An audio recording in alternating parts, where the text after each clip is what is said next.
तो गाइस चलिए देखते हैं क्लास 10 स्टूडेंट, आप लोग ध्यान से देखिए। तो हम लोग आज पढ़ने वाले हैं। तो हमारा आज का है topic light reflection refraction. Cube revision करेंगे, फटाक समझेंगे, उसके बाद जो है तब इलैबोरेट करके समझाते हैं, अच्छे से समझाते हैं, ब्रीफ में समझाएंगे। बट सबसे पहले मैं एक एक लाइन सबके बारे में बता दूं फटाफट, उसके बाद नेक्स्ट वीडियो में तब पूरा डिस्कशन लाऊंगा। तो है लाइट देखिए, लाइट रिफ्लेक्शन रिफ्रैक्शन। लाइट के फेनोमेना होते हैं हमारे रिफ्लेक्शन और रिफ्रैक्शन होते हैं, बहुत से होते हैं, इंटरफेरेंस, डिफ्रैक्शन, पोलराइजेशन, ये सब होते हैं, आपको पता नहीं। तो लाइट के पास दो नेचर होता है, एक लाइट होता है वेव नेचर, दूसरा होता है कौन सा नेचर होता है, पार्टिकल नेचर। तो वेव नेचर, ये सब वेव नेचर शो कर रहे हैं, और पार्टिकल नेचर बाद में पढ़ा जाता है। तो ये वेव नेचर मतलब वेव का मतलब लाइट पड़ा, उसके बाद क्योंकि वेव होगा तो किसी पर्टिकुलर डायरेक्शन में हम उसको क्या कर सकते हैं, उसको रिफ्लेक्ट कर सकते हैं और रिफ्रैक्ट कर सकते हैं। तो लाइट में थोड़ा सा ही पढ़ना है, रिफ्लेक्शन और रिफ्रैक्शन बहुत ज्यादा ही है नहीं, क्योंकि आप लोग समझते हैं बहुत ज्यादा, इसलिए ध्यान से देखें, आप लोग तुरंत समझना है। तो लाइट रिफ्लेक्शन रिफ्रैक्शन, ठीक है। तो रिफ्लेक्शन का मतलब होता है, अगर इंग्लिश में समझे या समझ जाए तो क्या होगा, when a light incident on a polish surface are polished surface are mirror after reflection it back in same medium is known as light reflection or refraction of light, ठीक है। जब कोई क्या करती है, लाइट किसी जो है पॉलिश सरफेस पे या मिरर पे पड़ेगी तो रिफ्लेक्शन के बाद उसके बाद रिफ्रैक्शन के बाउंसिंग बैक, अगर रिफ्रैक्शन हो गया क्या, सेम मीडियम अगर रिफ्लेक्ट हो जाए, इसका मतलब इंसिडेंट हो और रिफ्लेक्ट बोलते हैं। इंसिडेंट और रिफ्लेक्ट का हर के क्या हो जाए, इंसिडेंट होके रिफ्लेक्ट होके सेम मीडियम आ जाते हैं, तो उसको आप रिफ्लेक्शन क्या बोलते हैं, रिफ्लेक्शन ऑफ लाइट बोलते हैं। तो अगर क्या हो, when a light incident on a transparent medium, या ट्रांसपेरेंट जो है, ट्रांसपेरेंट मीडियम में कौन हो सकता है, तो लेंस हो सकता है, या तो कर सकते हैं कि जैसे वाटर हो गया हमारा, ठीक है, वाटर भी हो सकता है, ग्लास हो सकता है। अगर इन सब पे पड़ेगा और लाइट क्या करे, वन मीडियम से अनदर मीडियम क्या कर जाए, ट्रेवल कर जाएंगे, तब इसको बोलेंगे बोलेंगे refraction of light. When light back in same medium after incident is known as reflection. When light travel one medium to another medium after incident it known as, incident होने के बाद अगर क्या हो जाए और फिर क्या रिफ्लेक्ट हो जाए, रिफ्लेक्ट होगा आफ्टर, इसको बोलेंगे क्या चीज, रिफ्लेक्शन। और अगर दूसरे मीडियम में जाएगा तो रिफ्रैक्शन। आगे आ गया रिफ्रैक्टिव इंडेक्स, तब क्या होता है, तो रिफ्रैक्टिव इंडेक्स में क्या होगा, इस पर डिपेंड करता है स्पीड ऑफ लाइट पे, ठीक है। तो ये क्या होगा, अगर ऐसे बताएंगे the ratio of speed of light in vacuum to speed of light in medium, इसका मतलब होगा कि ये रेशियो होता है किसका, कि वैक्यूम में किस स्पीड से ट्रेवल करेगा और किसमें मीडियम में किस स्पीड से ट्रेवल करेगा, उसी का रेशियो होता है हमारा रिफ्रैक्टिव इंडेक्स। क्यों, क्योंकि लाइट जो होती है, लाइट की स्पीड जो होती है वैक्यूम में क्या होगा, 3 × 10⁸ मीटर पर सेकंड होता है। अगर हम मीडियम में इंटर कराएंगे तो उसकी स्पीड जरूर कुछ कम हो जाए, क्योंकि डेंसिटी हाई होती है, और वैक्यूम में एक तरह से डेंसिटी होती ही नहीं, जीरो होती है। जब वहां पे ट्रेवल करेगा तो उसकी स्पीड हाईएस्ट होगी। अगर जो लाइट वेव चलेगा उसको अगर किसी मीडियम की रिक्वायरमेंट ना हो तब वो वैक्यूम में चलता है, तो उस कंडीशन में 3 × 10⁸ मीटर पर सेकंड होता है। और अगर मीडियम में ट्रेवल करेगा तो जरूर एयर डस्ट पार्टिकल या कोई मीडियम होगा, मान लीजिए सॉलिड हो गया, लिक्विड हो गया, उसके पार्टिकल क्या करते हैं, लाइट से कोलाइड करेंगे और उसकी एनर्जी लाइट को धीरे धीरे करके डिक्रीज कर देंगे, इसकी उसकी स्पीड क्या हो जाएगी, कम हो जाएगी। तो कम होने का मतलब ये जो इफेक्ट होता है उसी को बोलते हैं रिफ्लेक्टिव इंडेक्स, ठीक है। तो रे डायग्राम पढ़ना है, क्योंकि 3 रे डायग्राम होते हैं।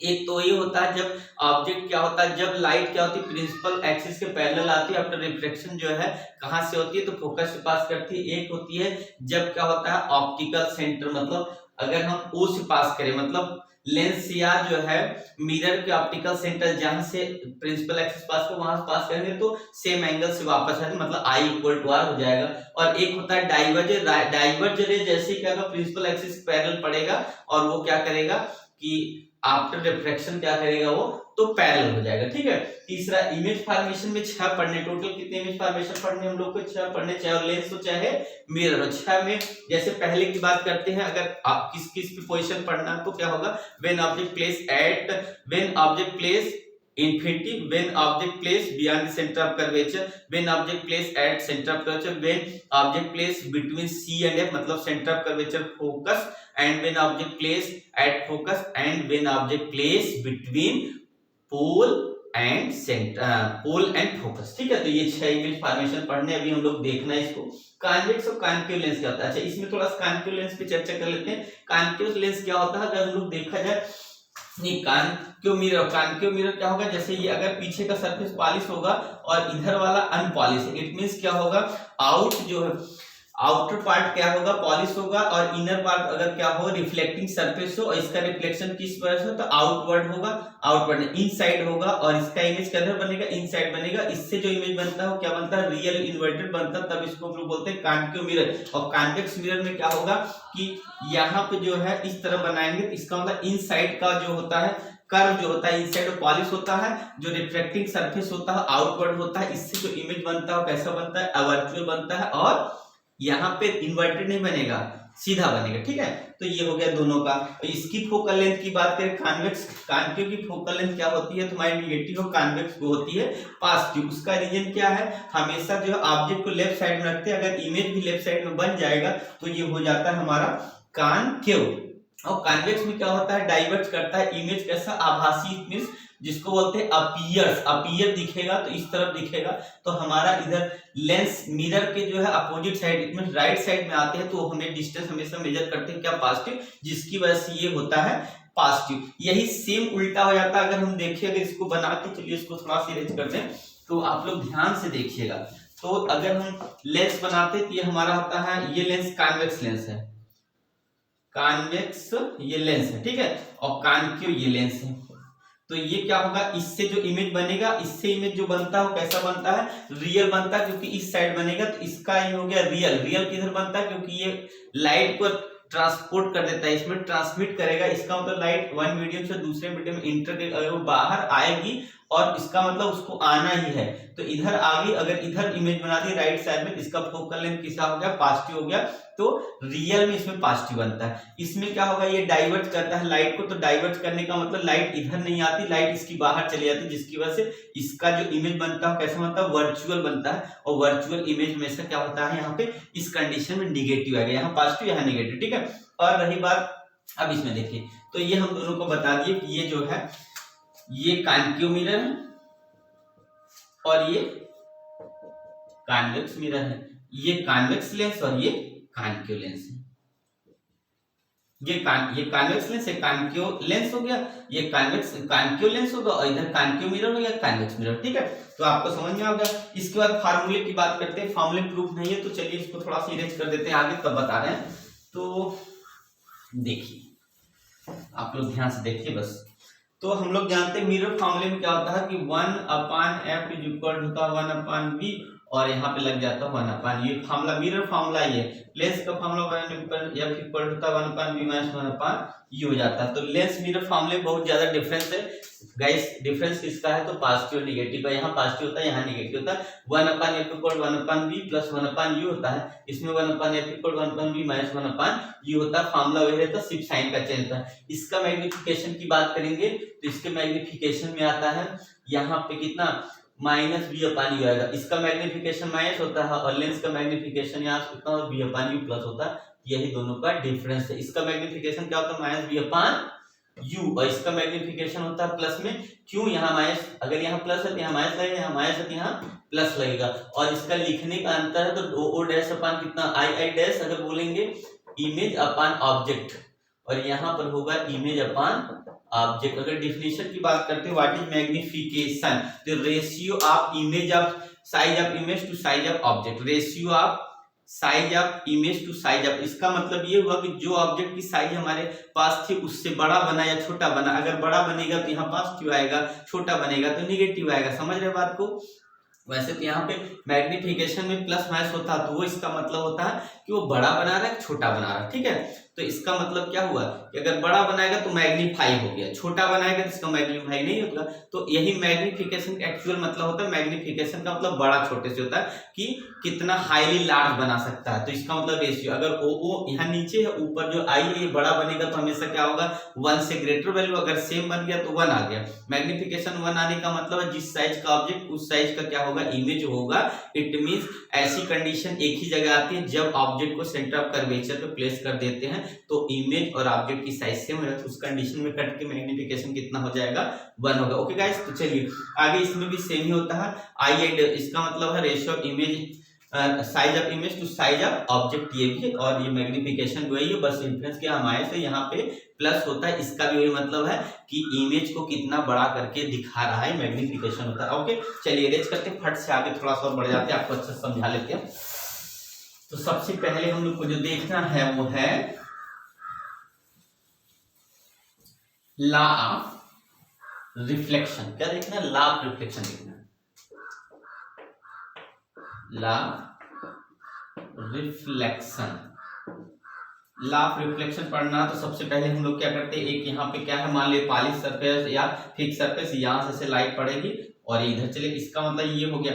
हमेशा देखिए आप लोग याद रखना होगा कि जो लाभ ये दिक्कत हम लोग को यहाँ पे परपेंडिकुलर ड्रा करना। सबसे पहले नॉर्मल ड्रा करेंगे, नॉर्मल को ही बोलते हैं परपेंडिकुलर। अगर परपेंडिकुलर ड्रा करते हैं तो परपेंडिकुलर से नॉर्मल से ये जो एंगल होता है उसी बोलते हैं इंसिडेंट एंगल, और इधर वाला जो एंगल होता है नॉर्मल से उसको बोलते हैं रिफ्रैक्शन एंगल। ठीक है, तो इसका मतलब ये हुआ।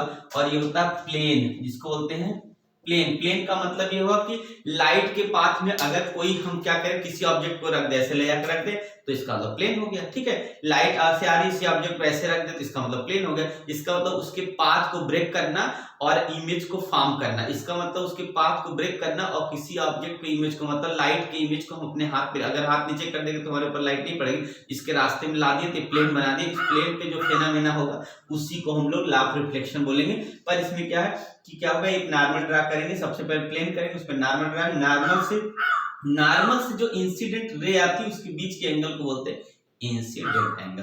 और जब रिफ्लेक्ट हो जाती है इसको बोलते हैं रिफ्लेक्ट हो गई तो यहाँ पे आप इंसिडेंट और इसको बोलते हैं रिफ्रैक्शन। तो रिफ्लेक्शन हो गया और इसको बोलते हैं रिफ्रैक्शन एंगल। तो ये रिफ्लेक्शन एंगल है और इन दोनों का, तो इसमें क्या होगा कि ये दोनों क्या होगा, एंगल सेम होते हैं, तब इसको बोलते हैं। तो यहाँ पे अगर हम बोलेंगे व्हेन ए लाइट इंसिडेंट, ठीक है, व्हेन क्या होगा, when light incident on any plane surface after reflection is go back या it pass in same medium is known as reflection. First light, इसका मतलब है आफ्टर रिफ्लेक्शन क्या होगा, लाइट सेम मीडियम में bouncing back of light after reflection is known as bouncing back of light in same medium is known as law of reflection. इसका मतलब होगा, बताएंगे क्या लॉ ऑफ रिफ्लेक्शन, सब फर्स्ट क्या बताएंगे, incident angle reflection angle are equal, incident angle reflection angle are equal first law में। Second में बताएंगे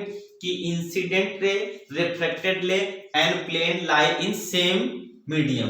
इंसिडेंट, देखिए incident ray reflection ray plane lie in same plane, line same, इसका मतलब incident ray reflection ray and plane line same plane. तो यहाँ पे जो होगा इंसिडेंट रे होगा रिफ्लेक्टर, और यहाँ जो नॉर्मल ये पॉइंट है, ये पॉइंट जो होगा ये वाला पॉइंट, ये सब एक ही प्लेन में क्या करेंगे, मिलेंगे। इसका मतलब है इंसिडेंट एंगल रिफ्रैक्शन एंगल या इंसिडेंट रे एंड रिफ्रैक्शन रे और नॉर्मल, इसका मतलब क्या हो जाएगा, ये इंसिडेंट पॉइंट जो होगा ये तीनों क्या होगा, एक ही प्लेन में लाई करते हैं, तब ये सेकंड लॉ। तो फर्स्ट लॉ में क्या होगा, तो हम लोग चलिए थोड़ा सा लिखते हैं। फर्स्ट लॉ कितना होगा, तो I angle I equal to angle R हो जाएगा। ठीक है, angle I equal to angle R हो जाएगा। इसका मतलब ये हो गया, तो आई फर्स्ट लॉ क्या है, ये है कि I equal angle I equal angle R, जितना एंगल इधर बनेगा उतना एंगल यह होगा। सेकंड में क्या होगा, ये जो रे होगा इंसिडेंट, ये जो रिफ्लेक्शन होगा इसका रिफ्लेक्शन होगा, और ये नॉर्मल पॉइंट तीनों एक ही प्लेन में लाई करते हैं, तब इसको बोलते हैं सेकंड लॉ। ठीक है,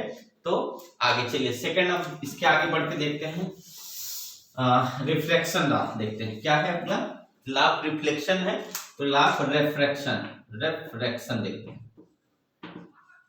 रिफ्रैक्शन कैसे देखेंगे, मान लो ग्लास स्लैब बना दिया, ऐसे ग्लास स्लैब है, क्या है, ग्लास स्लैब बना दी, तो यहाँ पर भी ऐसे लाइट चलेगी तो ये थोड़ा ट्रांसमिट करेगा, ऐसे करेगा।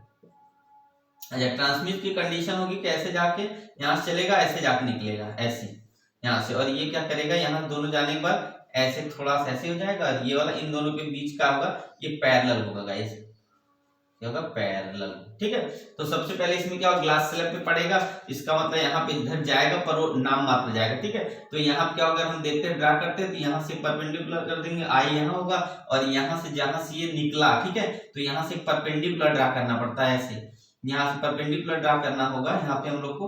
तो ये क्या होगा, यहाँ से जो आएगा वो कितना हो जाएगा, तो ई हो जाएगा। ठीक है, कितना होगा, तो ई होगा, परपेंडिकुलर ड्रा करेंगे तो ई हो जाएगा। इसका मतलब इसको बोलेंगे हम लोग इमर्जेंट, ये बोलेंगे हमारा इंसिडेंट, और यहाँ बोलेंगे इमर्जेंट रे हो जाएगा। ठीक है, तो अगर इसका बताएंगे तो यही बताएंगे कि यहां से क्या होगा कि इंसिडेंट, यहां सबसे पहले क्या बताएंगे, इंसिडेंट रे, रिफ्रैक्शन रे लाई इन डिफरेंट प्लेन। ठीक है, एंड क्या होगा, इंसिडेंट रे और जो रिफ्रैक्शन रे है दोनों क्या डिफरेंट प्लेन में लाई करता है, क्योंकि ये दूसरा मीडियम और ये वाला दूसरे मीडियम में चला गया, इसलिए ये दूसरे मीडियम, ये दूसरा, तो इसका जो रेशियो होगा वो क्या होगा, इसका मतलब कांस्टेंट होगा।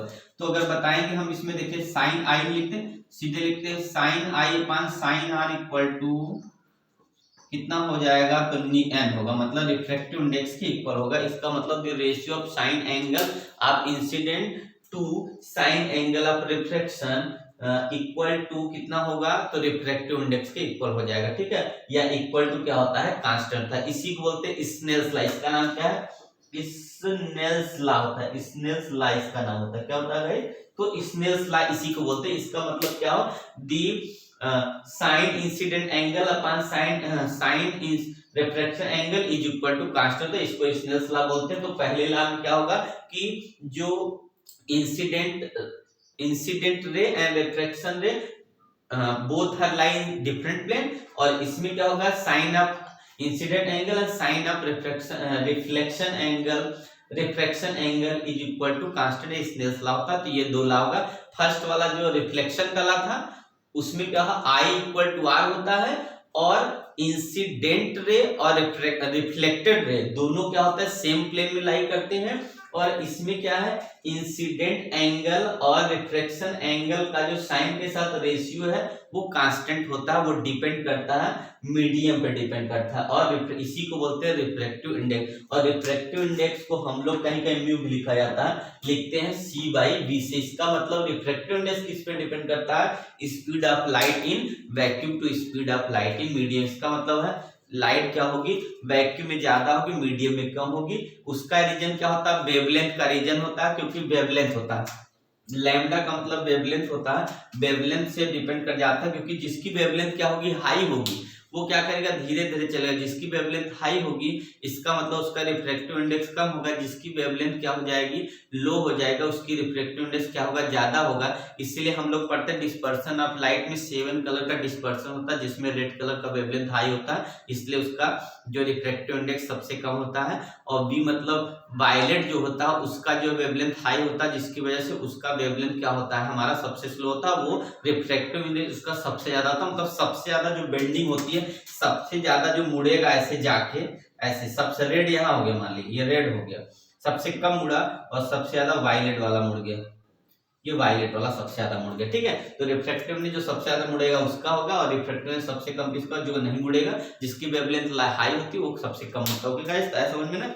तो चलिए अब नेक्स्ट वीडियो में, क्योंकि वीडियो थोड़ी लंबी हो रही है, तो नेक्स्ट वीडियो में क्या करते हैं, लाते हैं आपको इमेज फॉर्मेशन समझाते हैं, जिससे क्या हो जाएगा आपको एक एक चीज में। पर गाइस आप लोग ध्यान से देखिए, आप लोग को सब समझ में। ओके, तब तक के लिए थैंक यू। ठंडी है, आप लोग ध्यान से बिस्तर में रह के, घर में रह के अच्छे से जो है पढ़िए, बाहर जा कम निकलिए, और पेपर का टाइम इसलिए अच्छे से पढ़े। ओके गाइस, थैंक यू, तब तक के लिए सब खैर। Okay, good night.